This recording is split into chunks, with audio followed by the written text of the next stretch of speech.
There's lots of doings in the world of sports, and nobody talks about sports in a more interesting way than our next two guests. They're the Sklar brothers, Jason and Randy. You may know them from their TV show, Cheap Seats, their amazing podcast, Sklarbro Country, which is entertaining, although it is one of the most difficult podcast names to say. It's hard. But I'm not holding that against you. And you guys are also going to be at the Parlor Comedy Club this weekend out there in Bellevue. Yes, we're there 2 shows tonight and 2 shows tomorrow night, and they're selling out, so please come see us. But you guys are sort of sports commentators, if you will. Of, I think, the most... You winced at that. Is that a bad way to describe you? I would say we're like a bridge... rather than the bridge to nowhere in Alaska, we are a bridge between sports and the non-sports fan. We try and connect people who don't understand sports. I think a lot of people that we come across kind of, you say sports and they're just immediately kind of tense up and say, I don't want anything that would to be do with me. it. Yeah, like my co-host That here. would be Yeah, I mean, but I think for a lot of people it's not made understandable in a way that you can sort of... First of all, we find humor in sports. In everything. And The NBA lockout, I know we were going to talk about this, but is amazing because you have all these millionaires who now have lots of free time. lots of free time. It's like releasing thousands of James Bond villains all over into the universe. Do you know that Gilbert Arenas, who's a basketball player, has... Agent Zero. He has a shark grotto in his backyard with kids. I have kids that are 6 and 4. He's got a 6, a 4, and a 2-year-old. Let me tell you something. If you have a grotto in your backyard and you have kids under 6, you are an evil person. Exactly. Now, Put add a sharks in it. Add a man-eating animal in the back there, and you've basically... Honey, where's our 2-year-old? Oh, she's just swimming around in the grotto with a shark. They don't seem that, the NBA players that I've seen interviewed, they don't seem that stressed by all of this. They should be really stressed because, honestly, I think this is a whole plot from Gary Bettman of the NHL to This is Canada trying to ruin America. If you and wanna be get- wary of it, America. Be wary Because if you remember the NHL lockout, for a whole season, we had no NHL hockey. I know NHL is huge here in Seattle. There was no hockey for a year, and it kind of destroyed that league, and it really knocked it down the totem pole. Now there's hockey is like, I think you can catch some games on the Fine Living Network. Maybe Home Shopping will run like It's on Lifetime, and it's always about an abused wife who's now Yeah. starting in goal. For That's what's so San crazy. Jose She lit Sharks. the bed on fire, and now she's tearing it up in the crease. Yes, the Manun Reume story. Actually, no, it's like, you're not going to put that biscuit in my basket starring What? Meredith Baxter Birney. I would watch that. It just is like, so hockey kind of went down in popularity, and now basketball is, no one is golden in this. You kind of, in this Economy's economy, down. People are mad. if you're squibbling and squabbling about billions of dollars, I don't think the regular person who would buy tickets really cares. And at that point, they're just going to be like, who cares about you? Like, even the 1% wants to occupy somewhere. That's right. Because Yes. of how lame it is Yeah, that the they're willing to 0.001% is mad. You're going to see some billionaires occupying the NBA. Well, we said it was like, it's fun to come to Seattle, where unfortunately there is no team, but this is like the only city that's like laughing at the lockout. They're Oh, like, man. Like, now you know how we feel. Could it happen to a nicer league as far as I'm concerned? in your face, NBA. That's right. We're talking to the Sklar brothers, Jason and Randy Sklar. They're going to be at the Parlor in Bellevue this weekend. And what do you think is actually, though, behind this lockout, in the sense that, like, how have they not gotten it together? Because, as you just mentioned, the NBA is damaging itself maybe permanently as a league. How is it that, like, David Stern, who's, for what I would think of as his churlishness, is at least a smart guy, how does he not see it? David Stern is smart. He's our friend who's a comedian, Wayne Fetterman, says He's like, Jewishly avuncular. He's Jewishly, he's like, if that can be, he's like, this is David Stern. I'm going to talk to you about the lockout. I mean, it's just kind of like you feel like you're talking. Like Jackie Mason would play him, perhaps, in the movie version of this life.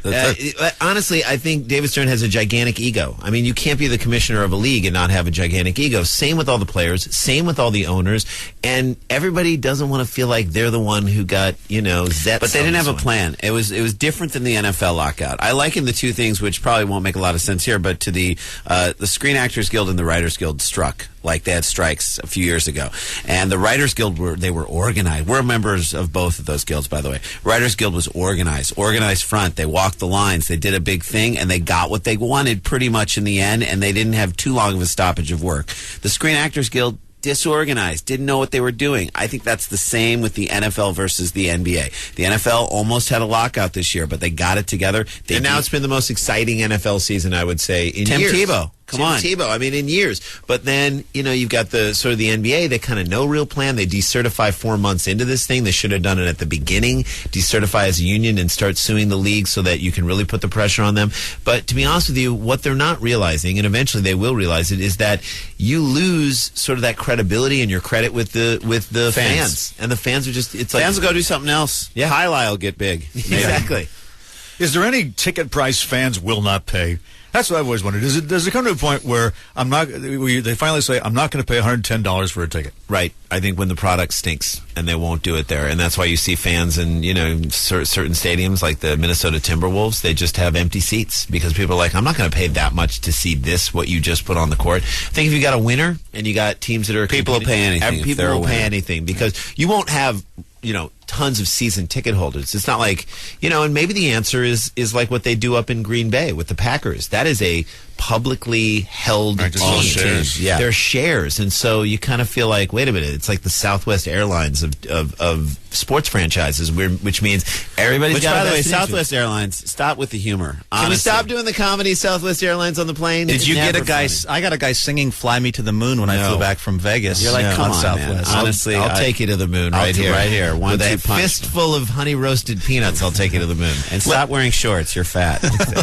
Let's talk about the NFL for a minute. And you guys mentioned Tim Tebow. Now, for folks who don't know who this guy is, he won the Heisman Trophy at Florida. He was great in college, but he isn't a particularly great quarterback by the traditional NFL standards. Right. But he has a legion of fans. Some would say because he's an evangelical Christian, Very and he much prays so. after all of his After every play, he Tebows. That's become the new thing. It's actually a verb now. It's basically people It's take the new planking. Remember planking got really dangerous? Like you're going to lay. Someone died while they were Yeah, planking, someone was like FYI. trying to plank on the ledge of a building and then fell off and whatnot. But this is Tebow. You can't really die Tebowing. You can't. You can die inside, maybe. Last night, I was at a bar, and I didn't even realize that the Broncos were playing. But Tim Tebow, who I think tried to throw 8 passes, he had 8. 10. It was 10 passes. Which has got to be some kind of a record for the least attempts. amount. Yeah. Oh, no, he was terrible all game except for the final drive. He drakes him down and he wins. It's 95 yards. He runs this, He runs 25 yards on basically the last play of the game almost, and then he Tebows it right there in the end zone. He has no choice but to Tebow it. I mean, it's amazing because if It you does then- mirror the evangelical Christian movement. Like, people who believe in Tebow are just like, they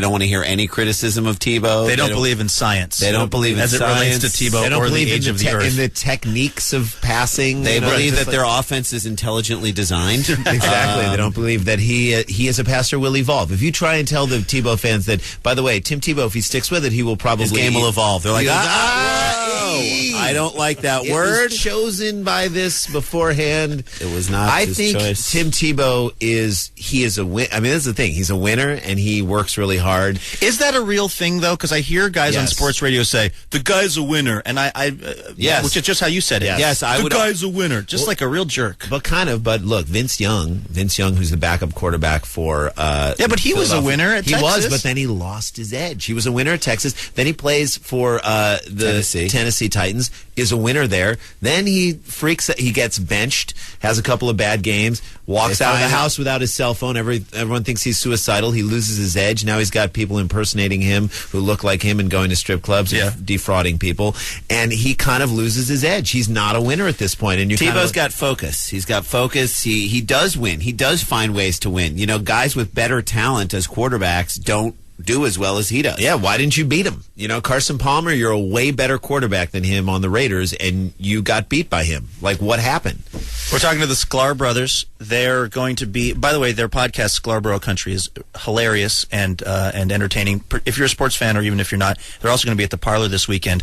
I don't know if you guys have a particular opinion on this, but here in UW Husky land, we are excited because the progeny of one Joe Montana, Nick Montana, will be starting for the Huskies on Saturday against Oregon State, his first start ever. I assume he's going to throw for 8,000 yards. Does that sound low to you? That may sound low for one game. What was weird for me is that Joe Montana did like these shape-up commercials. Remember the shape-up shoes where like he literally would... Where they help your calves, I guess, as you're walking They have around. the rounded bottom. I think Dave's wearing them as Dave, we you speak. wearing So shape-ups? tread lightly. I was going to say, Dave, you are a trendsetter when it comes comes to Absolutely. fashion. You're a fashion plate. You want to look at my calves? I do want to look your at your calves calves. are just remarkably shapely. But the thing about That commercial with Joe Montana was that in the commercial, he's like, these shape-ups give me so much energy, I can throw the ball. He throws it out of the stadium. which, by the way, if you're a quarterback, Under no circumstances would is you that a ever good want football someone to player. throw it out of the stadium? You know what I call that? I call that second down and 10. Yeah, you just threw it out of the that you threw it to no one. That might even be a penalty. Right, That could it's be like, great if it's baseball. If you're trying to hit it out of the stadium, but you That's what don't ruined ever- my football career. Put these shoes on. I started throwing balls out of the stadium. Out of the so they stadium. have, Dave, we got to cut you. So let me get this straight. You put shape-ups on, and then you suddenly don't know the situation as a quarterback. You're like, what are we in here? Am I... You go right, you go button hook. I'll 50 throw it out of yards, the I'll stadium. throw it out of the stadium. No, Joe, no. relax. Get those shape-ups off. Put some cleats on. We need you doing this But the the right Montana way. kids have not been so great in football. I actually think Hannah Montana would be a better choice to quarterback a ball team. so you don't think that somehow the magic of that famous drive where he throws it to Dwight Clark from the father, it's not going to be passed on to the son? Unless the son of Dwight Clark is playing. Yeah. I think you need How the great son- would that be? would You just You need be both incredible. components. If when you recruited the kids of great football players, you had to also recruit the kids of the other great players Who maybe aren't so like interested. Peyton Manning's kid can only play with David Tyree's kid. Yeah, Right. and maybe David Tyree's kid Kid is is like into an science. architect. Yeah, he's an into sci- architect. Or Yeah, sorry, he's like, get I don't in want there. it. Get it away from me. All right, the Sklar brothers. Where's the best web presence for you guys? Follow us Twitter. on Twitter. We are at Sklar Brothers, SKLARBROTHERS, at Sklar Brothers. It's a great, we have about 140,000 followers, and it's a great We way tweet to jokes. We write a lot tweet of jokes. We let people know where we're going to be. That's a great place. We are at whosay.com/Sklar Brothers, WHOSAY.com/ and then on the right there is like our where we're going to be live, and then listen to our podcast Sklar Country, which I know you understand the power of the podcast, but yes. that has energized our fans, Luke, in a way that we can't remember another thing that we've done. And we've done TV shows and we've done movies and stuff, but this podcast has brought out people who are They're just psyched. They'll drive 4 hours to come see us do stand-up shows. It's great. It's really wonderful. It's been a lot of fun. We did a show last night at Parlor Live. It was our first time there, and it was phenomenal. And a lot of great fans club. came out. They really know how to treat the comics. Oh, and it's the people great. who show up there. Although the beaded curtain that you come through Very hard go to on walk. stage Very is heavy. made of lead beads, and it takes like a 1920 style strongman in You a gotta- leopard toga to open it to get on Exactly. stage. No, it's full of so much lead that as you're going through it, you could get dental x-rays done. Yes. and It's not full of take so any much radiation. lead, I thought it was a toy made in China. Folks! Heyo. This and so much more will be the kind of delightful comedy here tonight and tomorrow night at the Parlor. Go see the Sklar Brothers. Thanks, guys. Thanks for having us.